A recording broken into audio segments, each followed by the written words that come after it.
Ruby was a gift for a retired couple, but she's no Jim. Our pet trainer 911 is here to polish up her behavior. If two's company and three's a crowd, then what's four? With Ralph House, it's one crazy party. Plus, if you travel, we have a few great pet care choices when leaving them behind. All that and what to do about smelly dog ears. This time on Animal Attractions.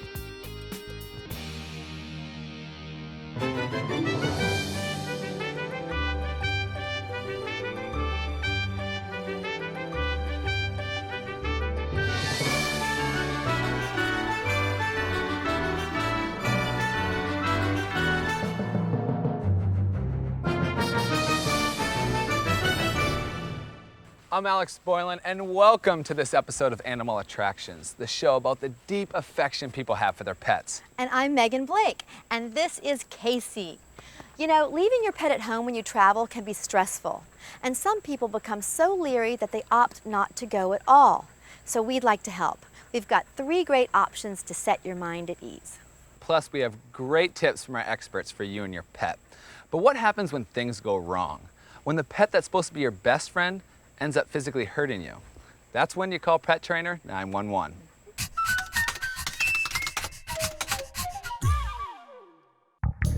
Ruby was an anniversary present for Earl and Maggie Means, but Ruby is no Jim.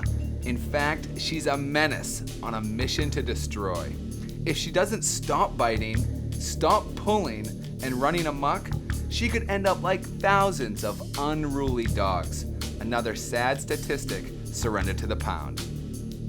I retired at the end of last year, and my husband is getting ready to retire, and so the children said that I needed something to do, that they thought I had too much time on my hands, and so therefore I should get a dog. We've had 3 dogs and did very little training, and for some reason, Ruby needed training, and we did the best we could, but it wasn't nearly enough. So we realized we needed some special training. As a teacher, I taught kindergarten through 5th, and I could have as many as 30 children in a classroom with that variety of ages. And I had absolutely no trouble with the discipline. And I could give instructions and they would be followed. And it was a rude awakening when I got Ruby and I gave instructions and nothing happened. So I have had to adjust to her lack of discipline. Well, when we got the dog, I thought, you know, especially getting it at Valentine's Day, that we really were going to get the sweetest dog, and it was going to be just a pleasure to have this dog, but instead she has turned out to be the dog from hell. She jumps on me and bites me. She would take my clothes and pull them and tear them. If we leave her out, it's gangbusters for her. She chews up the siding on the house.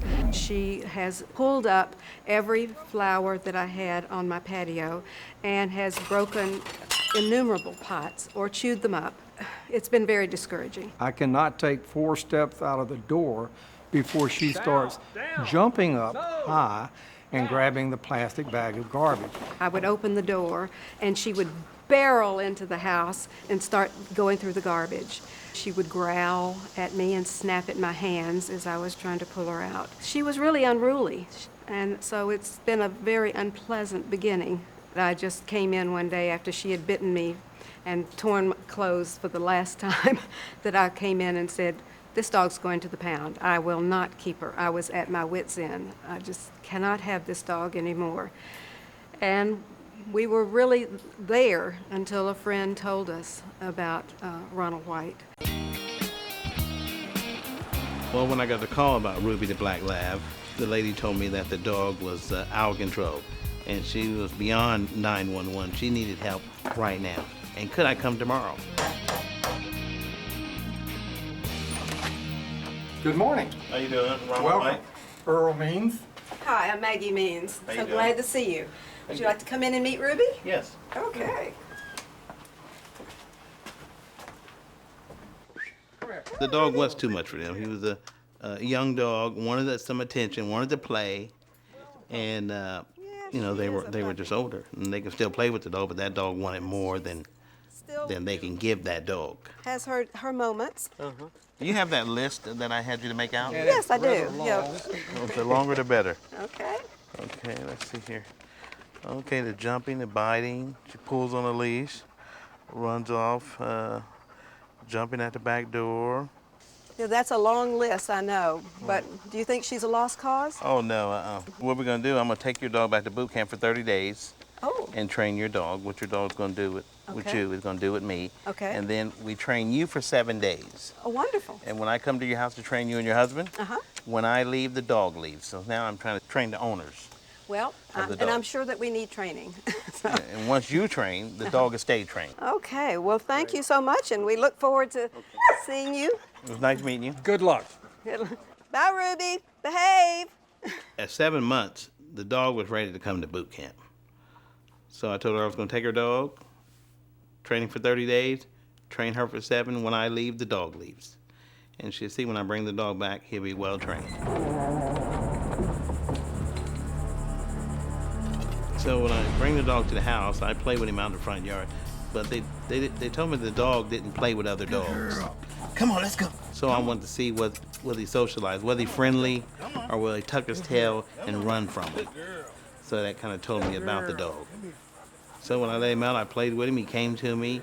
He was real friendly with me and lovable. But when I let the other puppies out to play with him, he would tuck his tail and run because he wasn't used to the other dogs. He wasn't used to being around his own kind.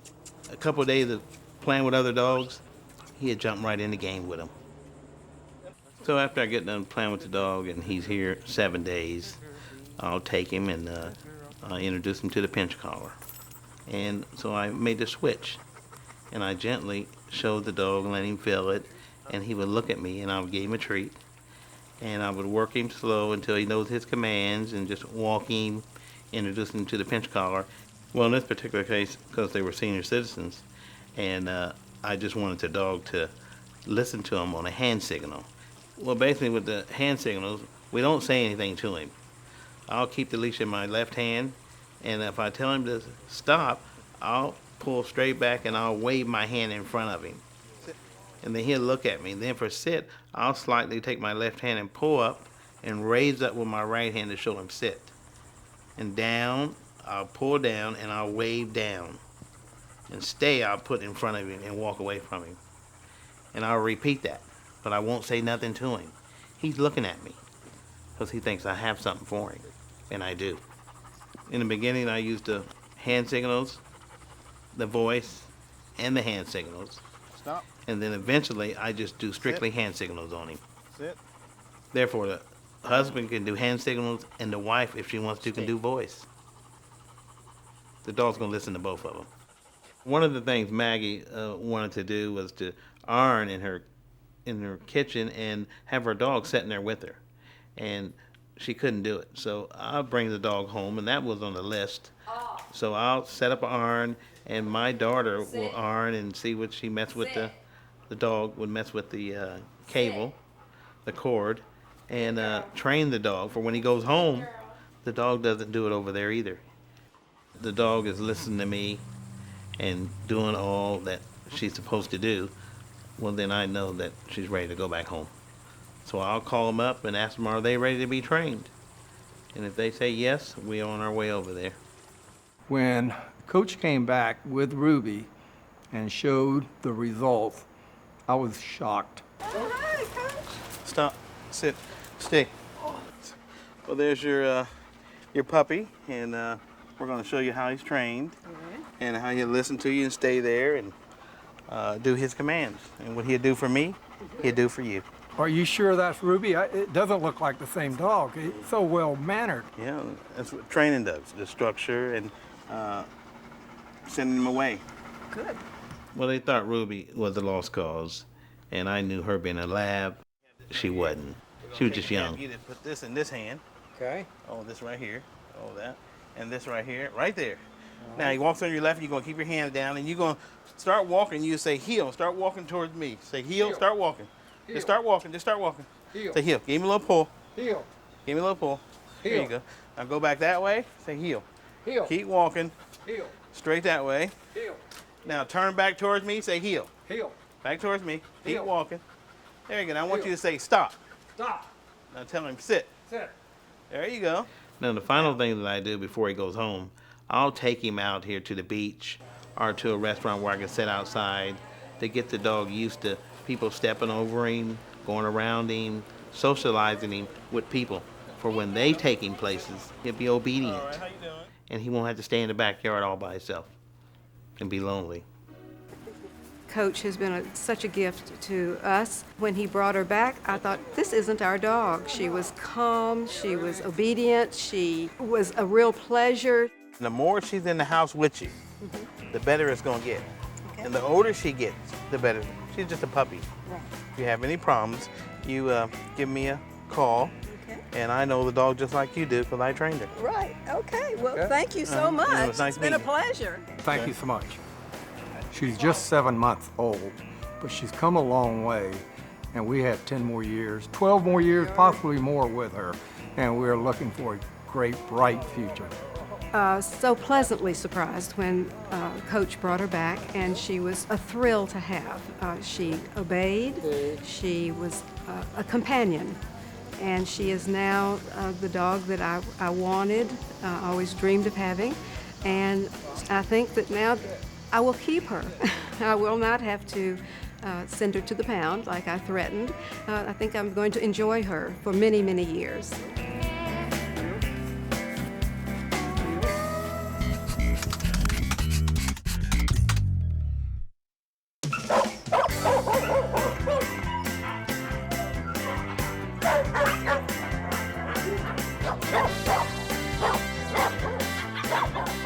When I go, toot sweet the travel kitty goes.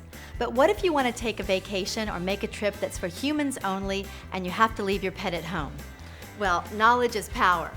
And with the right preparation, you can set the stage so your pet can be safe and happy and you can be worry-free. And you have several options. One way to go is to board your little friend at your vet's. Most vets have at least basic boarding facilities like cages where your pet will be well taken care of. The advantage to this is that they have a complete medical history of your pet and will be able to administer all medications and take care of any emergency that might arise.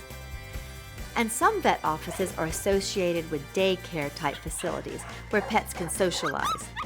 This usually applies only to dogs as they are the playful pack animals and cats are more aloof in nature.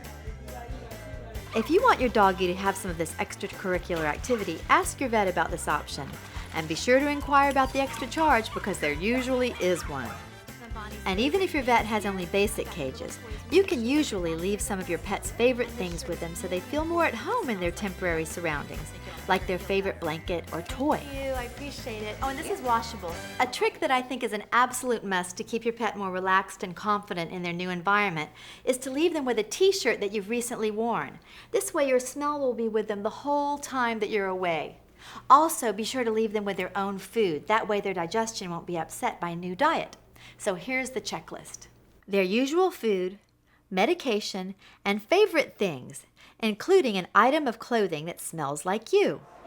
Another way to board your pet is to use a facility that's specifically designed to just house pets while their people do their travel things. These can range from very basic to very luxurious. Some even have private rooms with television sets, usually tuned to animal-friendly programming, and for the fancy feline, multi-level kitty condos. These are designed with lower levels where kitties can hide in private or can come out and see what's going on and enjoy the view. Luxury facilities are becoming more popular and common. So if this fits your fancy, ask your vet for a recommendation, and then be sure to go by and check it out in person before just making a reservation over the phone. While visiting, ask to see where your pet will be staying. And notice, do the animals appear happy and confident? Is it clean? Is the staff professional and knowledgeable? And it never hurts to get references or ask if they have any reviews of their facility. Your checklist for these facilities is similar to the vet's. Take your own food and make sure your pet will be fed on or close to his usual schedule. And very important, if your pet's on medication, make sure there are qualified technicians who can administer it properly. My personal choice for taking care of animals left by their traveling people is to either have a pet sitter come and stay at your house or visit intermittently during the day to service all your pet's needs. This way, your furry friend doesn't have to deal with leaving his own environment in addition to missing you. To find a pet sitter, start your research at your vet's office or at your groomer's. Often pet sitters leave cards or flyers there. Ask which ones they know personally and can recommend, and then get some references. Sometimes vet techs even work as pet sitters, and in that case, you know they're trained and have references. It's good to interview pet sitters in your home, so you can see them interact with your pet and see who they like. Let your pets help you decide. Next, write out everything, and I mean everything. At the top of my list is safety first. Don't let the animals get loose, and keep the doors and gates secure. Now the details. If you have a house dog, what time does he go out for his bathroom break? If he stays out during the day, what time does he come in to go to bed? How much and when do your pets eat? Where do they sleep? If they need medication, make sure the pet sitter is clear on the dosage and schedule and is comfortable and proficient at giving the medicine. Show them how to do it and watch them do it so you can help with suggestions in case it doesn't go smoothly. If they need to practice giving pills a few times, you can roll up a tiny piece of white bread to make it the size of a pill so they can practice. Also, be sure to leave your vet's telephone number as well as the contact information to a 24-hour emergency vet in case it's needed. Tell your vet that you'll be out of town and leave your credit card on file, so if there is an emergency, your pet will get treatment immediately. Finally, give your pet sitter your contact numbers, and then relax and enjoy your trip with the knowledge that your little loved ones are safe and well cared for while you're away. Happy travels!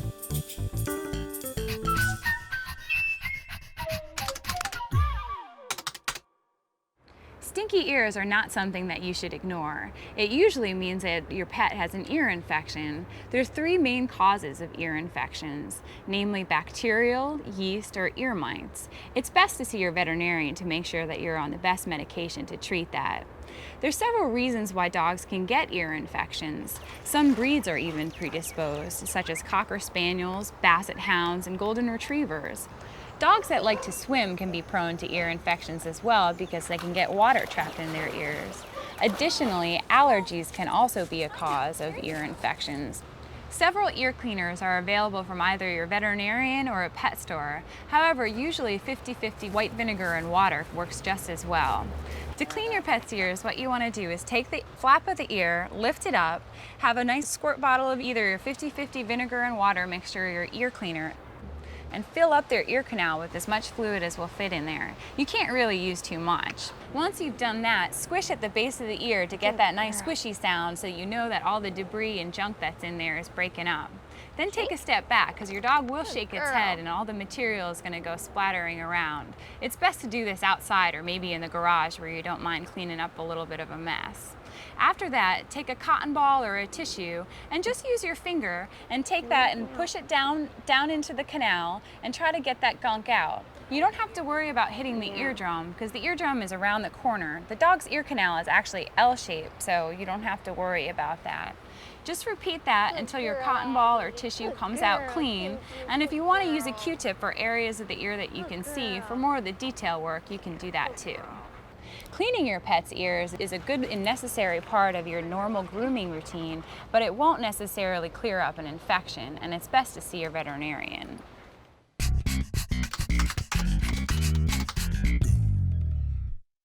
Active dogs like Casey here aren't into lounging around, and neither is this next dog breed. They're built for activity, and when you're into the action, it can be a beautiful match. Here, take a look. Look at this noble animal. What a beauty. You can see why she was once considered the breed of choice of the rich and the regal. She is a perfect specimen of the Hungarian gun dog, the Vizsla. These animals are extraordinary pets, loving and loyal, but if you're expecting a pushover, you might want to think again. It's not a dog that you can ask to do just anything. You kind of have to have a reason for asking him to do it. Like, I don't ask them to sit very much, and they don't ask me to sit on the cold ground either, so we get along just fine when it comes to that. Once you've made a connection with them, they'll follow you to the ends of the earth. Vizsla will go anywhere, including to jail with you, as long as you're there. But they do require a certain amount of exercise each day in order to stay happy and healthy, and you need to count on about 45 minutes of walking time a day with them. which is actually what a person needs to stay healthy too, so it shouldn't really be a problem. Zach goes everywhere I go. Zach goes on campus with me all the time, and I've met a lot of people because of him, because a lot of people come up and it's an unusual breed, so they want to know what it is, and Zach's extremely friendly, and so he's always more than willing to meet new people. He's involved in just about every aspect of my life. The Vizsla breed is over 2,000 years old, and there aren't a lot of them around. They started as hunting dogs, pointers and retrievers for the noblemen of Hungary. The Vizsla is a medium-sized dog, golden rust color, eyes about the same color as the coat, with a regal head and a lean, muscular body. We call our males, particularly this dog here, who's known as Shimshon, a three-piece suit because he's probably one of the most dignified dogs that we've ever had. He's very methodical in the work that he does. He's very precise in his carrying out every command that we ask him to do. You know, once he's agreed that it's a worthwhile thing to do. Go get it, go! The Vizsla in general is a very healthy breed of dog. They don't have very many problems, but there is some hip dysplasia in the breed that needs to be selected against. There are some skin allergies that they can get, particularly to soybean meal. Like any well-bred dog, Vizslas can give you hours of pleasure, and these dogs make great pets for children. They're very playful and love to go on walks. Inside the Vizsla is wonderful, and they'll sit on the couch with you and watch TV. But I think that you have to see them outside to really appreciate what the breed is all about, because once you take them outside, especially if they're in a field, then they come alive, and they're out there to hunt, they're out there to work for you. But one of the wonderful things about the breed as a hunting dog is that they don't go very far. They don't want to be out of sight. They want to keep you in their sight. And so it's not a breed that you have to worry about losing for 2 hours or, not being able to find, because they won't do that. As far as discipline goes, these dogs need only the basics. They love you so much they're always eager to please. If they misbehave, a firm no should be sufficient. And finally, the best news of all, these dogs are low maintenance. The short coat helps them stay clean, and keeping up with them means only an occasional bath, some attention to the ears, and the best kind of maintenance, lots of love. So, if you're looking for a regal dog that can be playful too, a loving and loyal dog who talks back, but in a nice way, then the Vizsla just might be the ticket.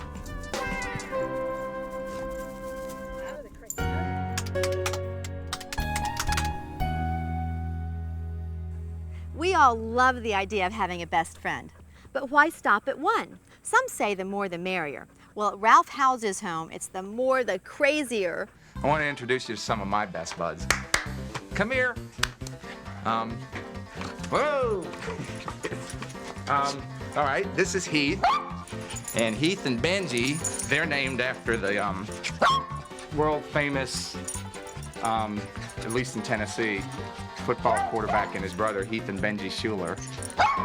They're named. They were born during the Heath Schuler era at UT. Come here, Annie. Come here. This is Annie. She's the mother of Heath and Benji. Yeah, she's black and they're white. And she's a good dog. And this is Polo. Come here. Come here, Polo. Polo. Come here. Wow. Come here, Polo. This is Polo. This is the one I've had forever. He's like 14. I don't have a favorite. They're all my favorites. You can't say you like one more than the other. They all have their own personalities, and they're good company. I enjoy coming home and having somebody sitting there waiting on you and looking up at you, and probably waiting on their food, not me, but they're good dogs. I didn't intend on ever having 4 dogs. It just happened that way. But 3 as compared to 4. I had 3 before. 3, they're kind of dogs. And they sit around and they follow you. 4, they run you pretty much. If they want to go do something like that, they do it. My dad's a pianist, and he noticed when he started playing the piano, they would sing with him. I was watching this is a funny story, the Super Bowl one year, and I think it was Kathy Lee Gifford was singing the national anthem, and I was sitting there on the couch, and she starts her singing, and Polo was asleep, and all of a sudden, woo, he starts going.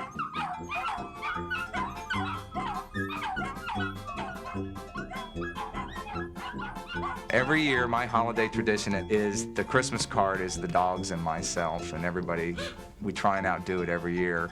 And they've been with reindeer antlers, they've been on the beach, they've been in the pool, they've been up in the mountains, they've been under the tree, they've been on the tree, you know, it's kind of different things like that, so it's been a lot of fun. The year I had the puppies was kind of rough too. I had, at that year I had 7 dogs that were in the shot, and had taken them to a friend of mine, a guy I had worked with that was a photographer, and he didn't like, which was really funny, he didn't like to shoot kids or animals. So when I walked in with 7 dogs, his name is Duffy, he was like, he's going, "Ralph, what have you done to me this time?" I said, "Well, it's no kids, it's no ice cream, it's no food." I said, "It's just dogs." So we shot for about an hour and got a lot of good shots out of it, so that was a pretty good shoot. They really like to ride in the car. One reason is every Sunday morning they get a special treat. I'll take them down to the closest fast food restaurant and go to the drive-thru, and they all know them there, and they get their treats just like I get mine. I get my big breakfast. They get their big breakfast or hotcakes and sausage, and enjoy that. And then we have to get back here and split it all up, and they all get it and they eat it up like big dogs. Had a lady that worked with me, and she had 2 cats. And I got 2 cats. We got them at the same time, and our cats' names were Zip and Dee Doo Dah. I had Do and Da, and she had Zip and Dee. But other than that, I've always had a dog. The dogs and the cats and in the Hawes family are pretty much a part, you know, of the family just like anybody else. I love these dogs. I mean, as much as you can love anything, I probably love these dogs.